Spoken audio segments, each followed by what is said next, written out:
بسم اللہ الرحمن الرحیم۔ ادارہ ندائے قرآن، خواتین کا درس قرآن، وقت دوپہر 3:15 بجے سے 4:15 بجے تک، تعطیل جمعہ، ہفتہ اور اتوار۔ مردوں کا درس قرآن، وقت رات 10:30 بجے سے 11:30 بجے تک، تعطیل ہفتہ اور اتوار۔ مدرس مفتی ارشاد الرحمن، بمقام ادارہ ندائے قرآن، نزد محمدی مسجد، لیاقت آباد نمبر 3، کراچی۔ رابطہ نمبر 0322355069۔ اعوذ باللہ من الشیطان الرجیم، بسم اللہ الرحمن الرحیم۔ یرید اللہ لیبین لکم ویہدیکم سنن الذین من قبلکم۔ فرمایا کہ اللہ تعالی چاہتا ہے کہ بیان کر دے تمہارے واسطے اور دکھائے تم کو ان لوگوں کی راہیں جو تم سے پہلے ہوئے، اور اللہ تعالی متوجہ ہو تمہارے اوپر۔ واللہ علیم حکیم، اور اللہ تعالیٰ جاننے والا، حکمت والا ہے۔ یہ جو اللہ رب العزت نے پیچھے احکامات ذکر فرمائے، احکامات دیے، اللہ رب العزت یہاں واضح فرما رہے ہیں کہ ان احکامات کے دینے میں کوئی ایسا نہیں ہے کہ اللہ رب العزت کا کوئی فائدہ ہے یا اللہ رب العزت کا کوئی نقصان ہے، بلکہ حقیقت میں اللہ تعالیٰ انسانوں ہی کا فائدہ چاہتے ہیں۔ تو فرمایا کہ یرید اللہ لیبین لکم، اللہ تعالیٰ چاہتا ہے کہ بیان کر دے تمہارے واسطے، یعنی اللہ تعالیٰ چاہتا ہے کہ تمہارے واسطے وہ احکامات بیان کرے جو تمہارے اپنے فائدے کے ہیں، لیبین لکم، تاکہ بیان کرے تمہارے لیے، یعنی تمہارے فائدے کی باتیں بیان کرے، تمہارے فائدے کے احکامات بیان کرے۔ اللہ تعالیٰ یہ چاہتا ہے، اس لیے اللہ رب العزت نے یہ احکامات دیے ہیں، یہ تمہارے اپنے فائدے کے ہیں، اس میں اللہ رب العزت کا کوئی نفع نقصان نہیں ہے۔ یہ اللہ رب العزت اس لیے یہ بات واضح فرما رہے ہیں تاکہ ان احکامات کو مانا جائے اور ان احکامات پر عمل کیا جائے، کیونکہ انسان جس چیز کا فائدہ محسوس کرتا ہے تو اس کو لیتا ہے، اس کو اپناتا ہے۔ تو فرمایا کہ اللہ تعالیٰ چاہتا ہے کہ بیان کر دے تمہارے واسطے، وَيَهْدِيَكُمْ سُنَنَ الَّذِينَ مِنْ قَبْلِكُمْ، اور راہ دکھائے تم کو ان لوگوں کی کہ جو تم سے پہلے ہوئے۔ یہ جو اللہ رب العزت نے فرمایا کہ تم سے جو پہلے لوگ ہوئے ان کی راہ اللہ رب العزت دکھائے، راہیں دکھائے۔ سنن سنت کی جمع ہے، سنت کہتے ہیں راستے کو، اور سنن کہتے ہیں راستوں کو، جو جمع ہے اس کی سنت کی۔ تو یعنی اللہ تعالی راہیں دکھانا چاہتا ہے تم کو ان لوگوں کی جو تم سے پہلے ہوئے، یعنی جو تم سے پہلے امتیں اور قومیں ہوئیں جن کے اوپر اللہ رب العزت نے نبیوں کو بھیجا، تو اللہ تعالیٰ چاہتا ہے کہ وہ راہیں تمہیں دکھائے۔ جیسے اللہ رب العزت نے ایک موقع پر ارشاد فرمایا کہ یا ایھا الذین آمنوا کتب علیکم الصیام کما کتب علی الذین من قبلکم، اے ایمان والو روزہ فرض کیا گیا تمہارے اوپر جیسا کہ فرض کیا گیا ان لوگوں پر جو تم سے پہلے ہوئے۔ یہ جو اللہ رب العزت نے جملہ ارشاد فرمایا کہ تاکہ اللہ تعالیٰ راہیں دکھائیں تم سے پہلے لوگوں کی، تو یہ جملہ بیان کرنے سے مقصد اللہ رب العزت کا یہ ہے، ایک تو یہ کہ دیکھو ایسے طور طریقے کہ جو پہلے کے اچھے لوگ اپناتے رہے تو یقیناً وہ طور طریقے اچھے ہوں گے، جبھی تو پہلے کے اچھے لوگ ان کو اپناتے رہے، پہلے کے نبی ان کو بیان کرتے رہے، پہلے کی اچھی امتیں ان پر عمل کرتی رہیں، تو وہ راستے اور وہ طور طریقے کتنے اچھے ہوں گے کہ جو پہلے کے لوگوں میں رائج رہے۔ تو ایک تو گویا یہ جو جملہ ارشاد فرمایا کہ تم سے پہلے کے لوگوں کی راہیں، تو یہ اس سے ایک مقصد تو ان طور طریقوں کی اچھائی کو بیان کرنا ہے کہ یہ طور طریقے کتنے اچھے تھے کہ پہلے کے لوگ ان کو اپناتے رہے۔ پہلے کے لوگوں سے مراد یہاں پر یعنی وہ قومیں اور وہ امتیں جن کے اوپر نبی آئے اور نبیوں نے وہ راہیں بتلائیں اور نبیوں نے وہ راستے اور طور طریقے بتلائے۔ اور دوسری وجہ یہ ہے کہ جب آدمی کو یہ اندازہ ہوتا ہے, یہ معلوم ہوتا ہے کہ یہ جو حکم ہے اور یہ جو طور طریقہ ہے یہ پہلے کے لوگوں میں بھی رائج رہا ہے. تو اگرچہ وہ طور طریقہ تھوڑا دشوار معلوم ہو, تھوڑا مشکل معلوم ہو, لیکن پھر نفس کو اور طبیعت کو آسان معلوم ہونے لگتا ہے. یہ نفسیاتی انسان کی نفسیات میں ہے کہ جو طور طریقہ انسان دیکھتا ہے کہ بھئی دوسرے لوگ بھی اس کو اپناتے آئے ہیں تو یہ کوئی عجیب نہیں ہے, یہ کوئی اچھمبا نہیں ہے, یہ کوئی مشکل نہیں ہے, کیونکہ دوسرے لوگ بھی تو اس کو کرتے آئے ہیں, پہلے کے لوگ بھی تو اس کو کرتے آئے ہیں, تو ہمارے لیے کرنا کون سی مشکل بات ہے. تو گویا دو طرف اس میں اشارہ ہوتا ہے, ایک تو اس بات کی طرف اشارہ ہوتا ہے کہ یہ اچھا کام ہے کہ پہلے کے اچھے لوگ اس کام کو کرتے آئے ہیں, اور دوسرا اس طرف اشارہ ہوتا ہے کہ یہ کوئی بہت زیادہ دشوار یا کوئی بہت زیادہ مشکل نہیں ہے, کیونکہ اگر بہت زیادہ دشوار یا بہت زیادہ مشکل ہوتا, ناممکن ہوتا, تو لوگ اس کو کیسے اپناتے, لوگ اس کو کیسے کرتے آتے. لیکن یہ تو وہ راستے ہیں, یہ تو وہ طور طریقے ہیں کہ پہلے کے اچھے لوگ ان کو اپناتے آئے ہیں, تو اس کا مطلب ہوا کہ یہ کوئی بہت زیادہ دشوار نہیں ہے. تو فرمایا کہ اور تاکہ اللہ تعالیٰ راہ دکھائے تم کو ان لوگوں کی جو کہ تم سے پہلے ہوئے, وَيَتُوبَ عَلَيْكُمْ, اور تاکہ اللہ تعالیٰ تمہارے پر متوجہ ہو. یہ جملہ اللہ رب العزت نے جو ارشاد فرمایا, اس کا مطلب یہ ہوا کہ اصل میں یہ احکامات وہ احکامات ہیں جن کے ذریعے تمہیں اللہ رب العزت کی توجہ ملے گی, جن کے ذریعے تمہیں اللہ رب العزت کی مہربانی ملے گی. تو ظاہر سی بات ہے وہ احکامات اور وہ طور طریقے جن کے ذریعے اللہ رب العزت کی توجہ مل جائے تو وہ احکامات کتنے اچھے احکامات ہوں گے. تو فرمایا کہ وَيَتُوبَ عَلَيْكُمْ, اور تاکہ اللہ تعالیٰ مہربانی کرے تم پر, متوجہ ہو تمہارے اوپر. وَاللَّهُ عَلِيمٌ حَكِيمٌ, اور اللہ تعالیٰ جاننے والا حکمت والا ہے. یعنی جو طور طریقے اللہ رب العزت بیان فرمائے, تو ظاہر سی بات ہے کہ وہ طور طریقے جب اللہ رب العزت بیان فرما رہا ہے اور اللہ رب العزت ان کا حکم دے رہے ہیں, تو اللہ رب العزت تو جاننے والے ہیں اور اللہ رب العزت حکمت والے ہیں. حکمت والے کا مطلب یہ ہوا کہ اللہ رب العزت ہر چیز کا فائدہ نفع نقصان سب جانتے ہیں, اور یہ فائدہ نفع نقصان انسانوں کے اعتبار سے ہوتا ہے, اللہ کے اعتبار سے نہیں. اللہ کے اعتبار سے تو سب صحیح ہے.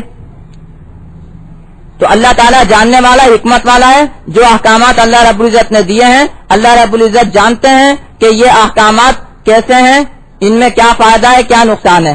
اللہ رب العزت حکمت کے موافق یعنی انسانوں کے فائدے کے موافق جو ہے وہ احکامات دیتے ہیں. تو اللہ رب العزت نے پیچھے جتنے بھی احکامات دیے ہیں اگرچہ تھوڑے مشکل معلوم ہو, لیکن یہ احکامات فائدے والے ہیں, حکمت سے بھرپور ہیں. تو فرمایا کہ واللہ علیم حکیم, اور اللہ تعالیٰ جاننے والا حکمت والا ہے.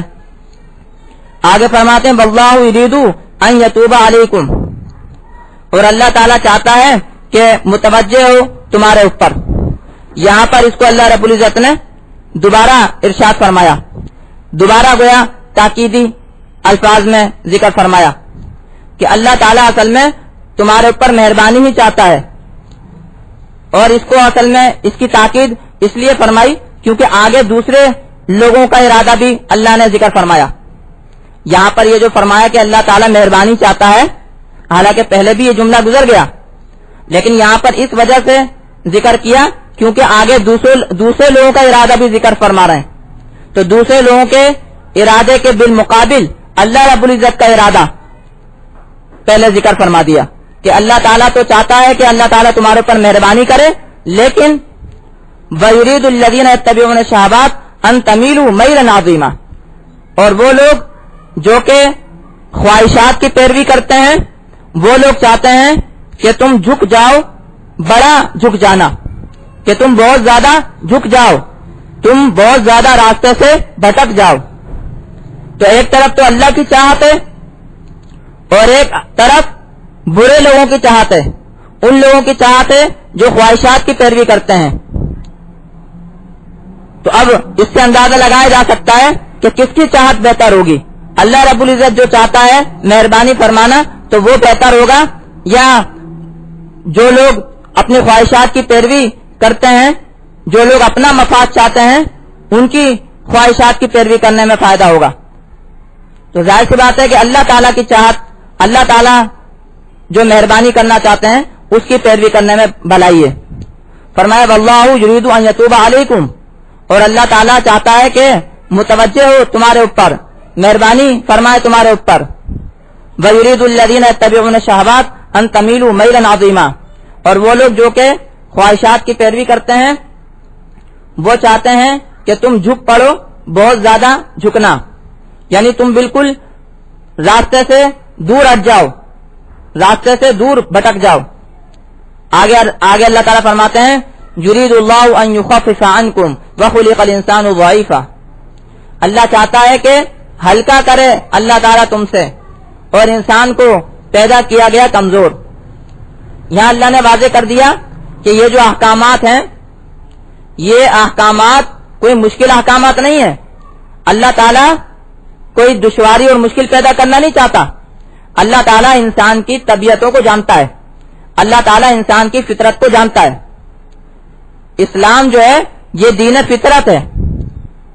حدیث میں آتا ہے حضور صلی اللہ علیہ وسلم نے ارشاد فرمایا کل مولود یولد علی الفطرۃ فابواہ یہودانہ وینصرانہ ویمجسانہ, کہ ہر بچہ پیدا ہوتا ہے فطرت پر, پھر اس کے ماں باپ اس کو یہودی بنا دیتے ہیں یا نصرانی بنا دیتے ہیں یا مجوسی بنا دیتے ہیں. یعنی ہر بچہ فطرت پر پیدا ہوتا ہے, اور اسلام کے جو احکامات ہیں یہ فطرت کے عین مطابق ہیں.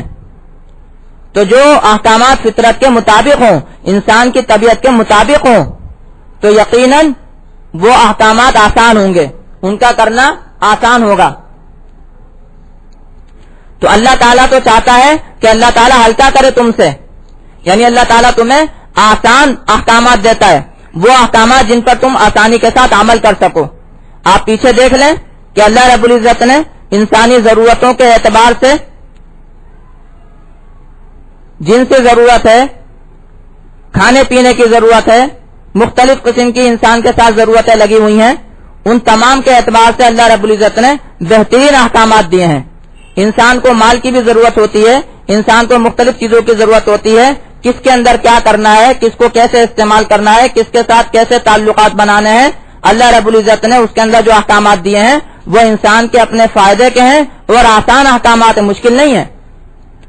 اصل میں مشکل بعض اوقات جب ہو جاتے ہیں جب ہم اپنی طرف سے ان میں بگاڑ پیدا کرتے ہیں, جب ہمارا ماحول بگڑ جاتا ہے, جب ہمارا ماحول بگڑ جاتا ہے, ہمارے جذبات بگڑ جاتے ہیں, تو پھر یہ احکامات ہمیں مشکل لگنے لگتے ہیں. جیسے کہا جاتا ہے کہ اسلام نے نکاح کو آسان بنایا, زنا کو مشکل بنایا, لیکن ماحول بگڑ جانے کی وجہ سے زنا کو آسان بنا لیا گیا, نکاح کو مشکل بنا لیا گیا. آج نکاح کرنا کتنا مشکل ہے, یہ چاہیے وہ چاہیے, یہ ضرورت ہے وہ ضرورت ہے, یہ پنچایت وہ پنچایت. لیکن اسلام میں ایسا نہیں تھا, اسلامی احکامات میں ایسا نہیں ہے کہ نکاح کرنا کوئی اتنا مشکل ہو, لیکن ہم نے اپنی طرف سے اس کے اندر رسم و رواج اور مختلف چیزیں ڈال کر اس کو مشکل بنا دیا. تو اس طرح اسلامی احکامات آسان ہیں, بعض اوقات دشوار و مشکل اس وجہ سے لگتے ہیں کہ ہم نے اپنے ماحول کو بگاڑ لیا ہے. تو فرمایا کہ یرید اللہ ان یخفف عنکم, اللہ تعالیٰ چاہتا ہے کہ ہلکا کرے تم سے. وخلق الانسان ضعیفا, اور انسان پیدا کیا گیا کمزور. تو یہ جو فرمایا کہ اللہ تعالیٰ تم سے ہلکا کرنا چاہتا ہے, اس کی وجہ کو بیان فرمایا کہ اللہ تعالیٰ کیوں ہلکا کرنا چاہتا ہے. کیونکہ اللہ کو پتا ہے, کیونکہ اللہ کو معلوم ہے کہ انسان کمزور ہے, انسان کو پیدا کیا گیا کمزور. انسان کوئی بہت طاقتور نہیں ہے, بہت زیادہ برداشت نہیں رکھتا, تو اللہ تعالیٰ نے بھی اس کو اسی کے حساب سے احکامات دیے ہیں, طور طریقے دیے ہیں. تو یرید اللہ ان یخفف عنکم, اللہ تعالیٰ چاہتا ہے کہ ہلکا کرے تم سے. وخلق الانسان ضعیفا, اور انسان پیدا کیا گیا کمزور. آگے مال سے متعلق حکم دیتے ہیں, مالی معاملات سے متعلق حکم دیتے ہیں. پیچھے جنسی اعتبار سے حکم تھا, پیچھے جنسی اعتبار سے احکامات تھے, اب یہاں مال کے اعتبار سے احکامات دے رہے ہیں. فرمایا یا ایھا الذین آمنوا لا تاکلوا اموالکم بینکم بالباطل, اے ایمان والو مت کھاؤ اپنے مالوں کو آپس میں ناحق طریقے سے, ناحق مت کھاؤ. الا ان تکون تجارتا عن تراض منکم, مگر یہ کہ ہو تجارت آپس کی رضامندی سے. تجارت کا مطلب ہوتا ہے لین دین, تجارت کہتے ہیں لین دین, لینا دینا. ایک آدمی ایک چیز دیتا ہے, دوسری چیز لیتا ہے, دوسرا بھی ایک چیز لے رہا ہوتا ہے, دوسری چیز دے رہا ہوتا ہے, لین دین, اس کو کہتے ہیں تجارت.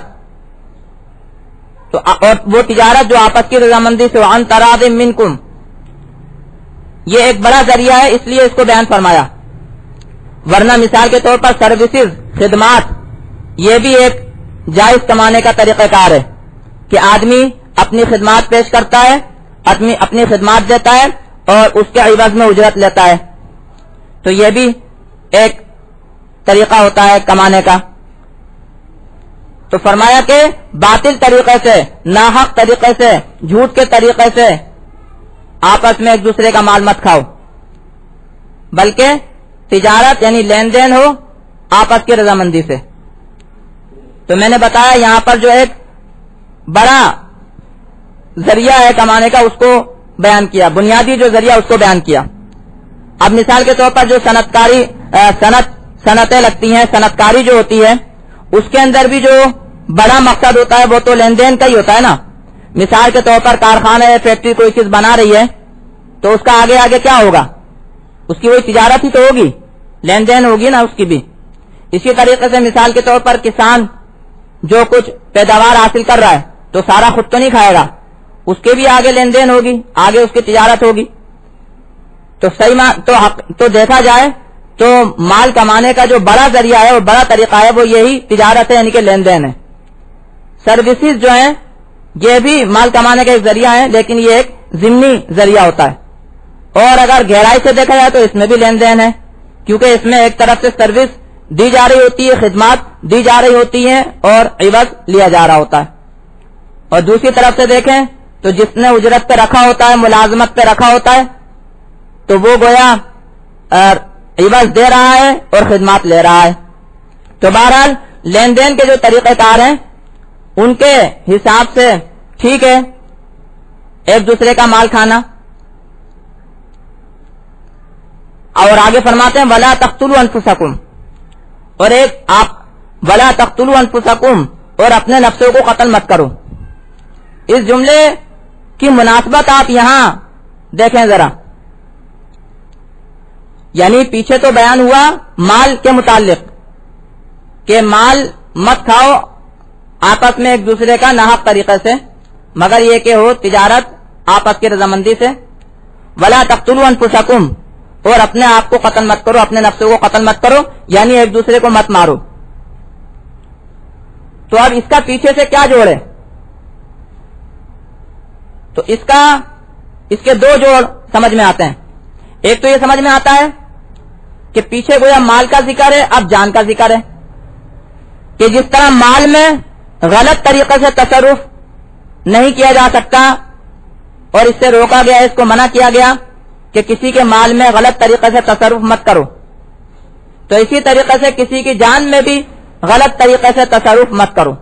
کسی کی جان کو مارنا, کسی کی جان کو ختم کرنا, اس کی جان میں غلط طریقے سے تصرف کرنا ہوا نا. تو جس طرح مال میں غلط طریقے سے تصرف کرنا منع ہے, اسی طرح جان میں غلط طریقے سے تصرف کرنا منع ہے. تو گویا پیچھے مال کا بیان ہوا اور اب جان کا. تو مال اور جان کسی میں بھی غلط طریقے سے تصرف مت کرو. حدیث میں آتا ہے حضور اقدس صلی اللہ علیہ وسلم نے ارشاد فرمایا کہ المسلم من سلم المسلمون من لسانه ويده, کہ مسلمان وہ ہے کہ جس کی زبان سے اور جس کے ہاتھ سے مسلمان محفوظ ہو. اور دوسرا جوڑ یہاں پر یہ سمجھ میں آتا ہے اس کا کہ بہت سے مواقع پر, بلکہ اکثر مواقع پر جو ایک دوسرے کو مارا جاتا ہے تو اس کی وجہ یہ مال ہوتی ہے, اس کی وجہ مال ہوتا ہے کہ مالی معاملات میں گڑبڑ ہوتی ہے, لڑائی جھگڑے ہوتے ہیں, اس کی وجہ سے ایک دوسرے کو مار دیا جاتا ہے. بڑی وجہ یہ ہوتی ہے آپس میں ایک دوسرے کو مارنے کی بڑی وجہ مال ہوتا ہے. مال میں جب ناحق تصرف ہوتا ہے, غلط طریقوں سے تصرف ہوتا ہے, مالی معاملات میں جب گڑبڑی پیدا ہوتی ہے تو ایک دوسرے کو مارا جاتا ہے. آپ دیکھیں چوری ڈکیتی وغیرہ کے موقع پر جو قتل و غارت گری ہوتی ہے وہ مال کی وجہ سے ہوتی ہے. اسی طرح جنگوں میں جو قتل و غارت گری ہوتی ہے تو وہ بھی اقتدار کی وجہ سے ہوتی ہے, اقتدار اور حکومت کی وجہ سے ہوتی ہے, اور اقتدار و حکومت کس لیے چاہیے ہوتا ہے؟ اقتدار و حکومت کوئی مال کے لیے چاہیے ہوتا ہے؟ تو یہ جوڑ ہے اس کا پیچھے کے جملے سے.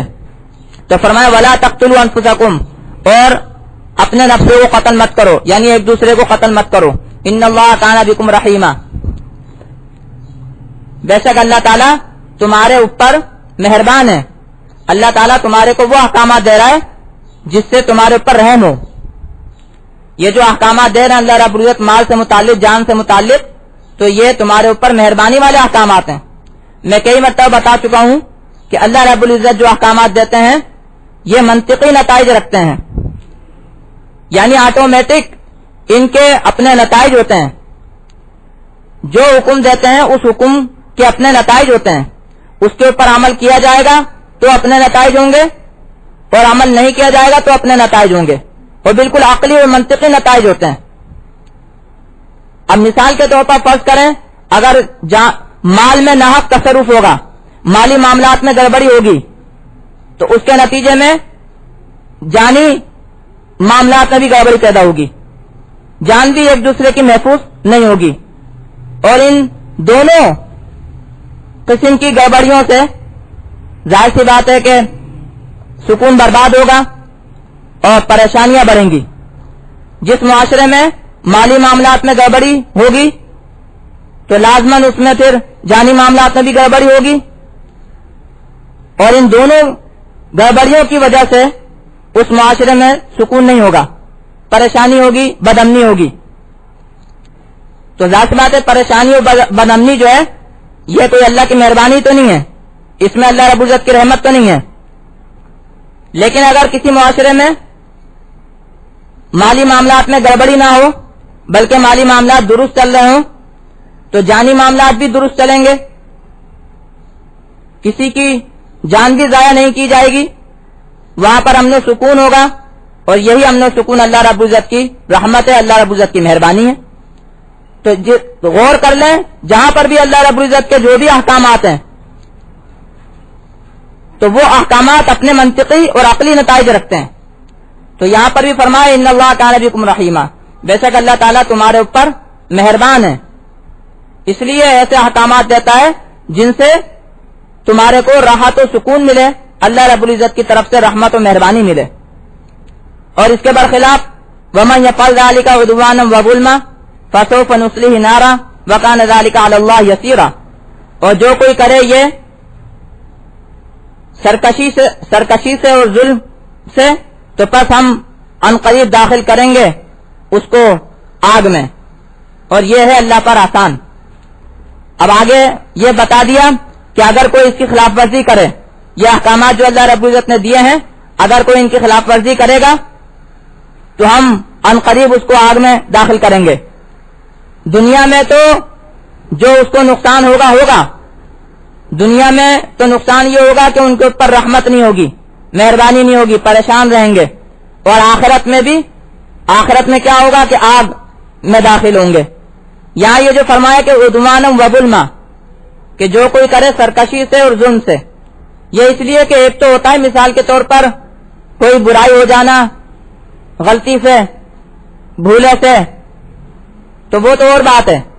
لیکن جو کوئی کرے عدوان یعنی سرکشی کے طور پر، نافرمانی کے طور پر، اللہ رب العزت نے حکم دیا ہے اس کی سرکشی کر رہا ہے، اس کی نافرمانی کر رہا ہے، وظلمن اور بطور ظلم کے دوسرے کے اوپر بھی ظلم ہو رہا ہے، اپنے اوپر بھی ظلم ہو رہا ہے. عمل کس طرح کر رہا ہے، عمل کس طرح کرنا ہے اور کس طرح عمل کر رہا ہے، تو اس کا بدلہ اللہ نے فرمایا کہ فسوف نصلیہ نارا. تو ومن یفعل ذلک عدوانا وظلما، اور جو کوئی کرے یہ سرکشی سے اور ظلم سے تو فسوف نصلیہ نارا، تو پس قریب ہم داخل کریں گے اس کو آگ میں. وکان ذلک علی اللہ یسیرا، اور یہ آگ میں داخل کرنا اللہ پہ کوئی مشکل نہیں ہے. اللہ تعالیٰ مہربان ہیں، لیکن اللہ تعالیٰ جب سزا دیتے ہیں تو پھر سزا بھی دیتے ہیں، پھر سخت سزا دیتے ہیں، عذاب دیتے ہیں.